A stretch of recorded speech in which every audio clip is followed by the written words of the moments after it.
नहमदुहु व नुसल्ली व नुसल्लिमु अला रसूलिहिल करीम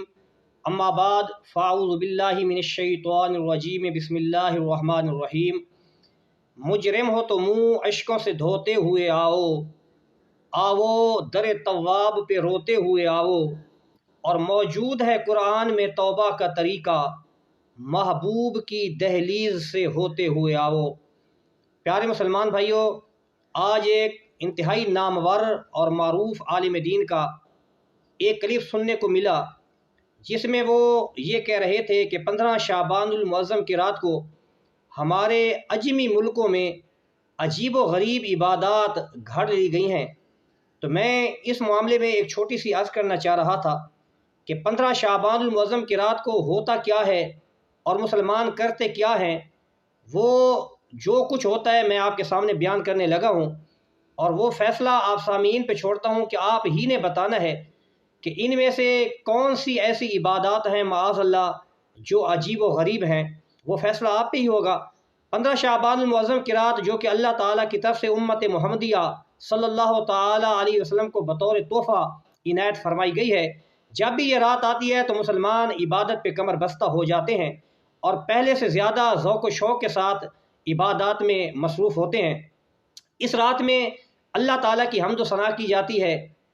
मुसलमान तौबा और इस्तिग़फ़ार करते हैं, नवाफिल अदा करते हैं, सलात व तस्बीह जैसी अजीम नमाज वो अदा की जाती है, और कई खुश नसीब सहरी करके रोज़ा भी रखते हैं। तो ये जितनी इबादत मैंने आपको गिनवाई हैं, आप ख़ुद फ़ैसला फरमाएँ कि इनमें से कौन सी ऐसी इबादत है जिसको माअज़ल्लाह सुम्मा माअज़ल्लाह आप अजीब व गरीब कह सकें। तो यकीनन आप तमाम का जवाब यही होगा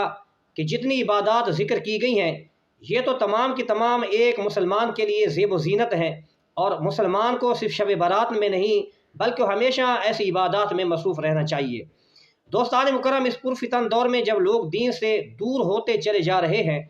अगर किसी रात वो फ़र्ज़ की अदायगी के अलावा उनका ज़ौक़ बन ही जाता है नफल नमाज अदा करने का, और रात पूरी या उसका कुछ हिस्सा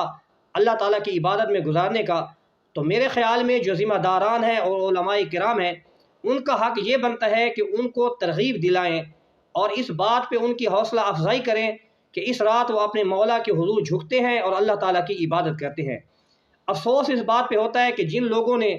हमें मायल करना था इबादत की तरफ, वो अपनी ऐसी गुफ्तगू के ज़रिए लोगों को इबादत से दूर करने की कोशिश कर रहे हैं। तो इधर उधर की न बात कर, ये बता के काफ़िला क्यों लुटा। तो इधर उधर की न बात कर, ये बता के काफ़िला क्यों लुटा। मुझे राहज़नों से गिला नहीं, तेरी राहबरी का सवाल है। ऐसे लोगों को चाहिए कि इस पुरफितन दौर में जब लोग बहुत सुस्त होते जा रहे हैं इबादत के मामले में, अगर उनको ज़िंदगी में ये मुक़द्दस रात नसीब हो जाती है और वो कोशिश करते हैं इस रात में जाके अपने मौला की इबादत करने की, तो उनकी हौसला अफजाई करनी चाहिए, ना कि हौसला शिकनी। इससे अगली बात यह है कि इस रात में सलात व तस्बीह भी अदा की जाती है, जो इंतहाई प्यारी नमाज है और तवील नमाज भी है, और अक्सर लोग इसको तन्हा अदा कर भी नहीं पाते। तो सलात व तस्बीह की जमात सिर्फ़ इस इरादे से अदा की जाती है कि ताकि जो लोग इसको तन्हा नहीं पढ़ सकते, एक जमात के ज़रिए वो भी इस नमाज की लज़्ज़त से लुत्फ़ अंदोज़ हो सकें। अगर इस नमाज को जमात के साथ अदा न किया जाए और तन्हा तन्हा पढ़ने को कहा जाए, तो मेरे ख़्याल में 90% लोग ऐसे होंगे जो इस नमाज से महरूम रहेंगे, क्योंकि उनको पढ़ना आती नहीं या फिर तवील नमाज होने की वजह से वो सुस्ती का शिकार हो जाते हैं। तो अगर इस वजह से जमात अदा कर ली जाती है कि ज़्यादा से ज़्यादा लोग इस नमाज में शरीक हो जाएं, तो मेरे ख़्याल में इसमें कोई मुज़ायका वाली बात नहीं है। रही अगली बात कि नफल अलग अदा करने चाहिए, तन्हाई में अदा करना चाहिए, तो हमारा अब भी यही है कि अगर कोई लोग ऐसे हैं कि जो तन्हा इबादत कर सकते हैं, अलहदा से ये रात गुजार सकते हैं घर में, तो उनके लिए बेहतर भी यही है कि वो बजाय इज्तिमा में आने के अलग अलग अपने घरों में ही नवाफिल अदा करें। होता यह है कि काफ़ी तादाद में लोग ऐसे होते हैं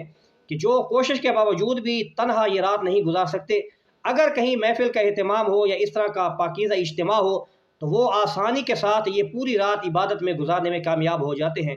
तो अगर ऐसे लोगों को ऐसे इज्तिमात मिल जाएँ और इसकी बरकत से वो सारी रात अल्लाह के हुज़ूर इबादत कर सकें, تو میرے خیال میں یہ اجتماعات بھی ان کے لیے بہت فائدہ مند ہیں۔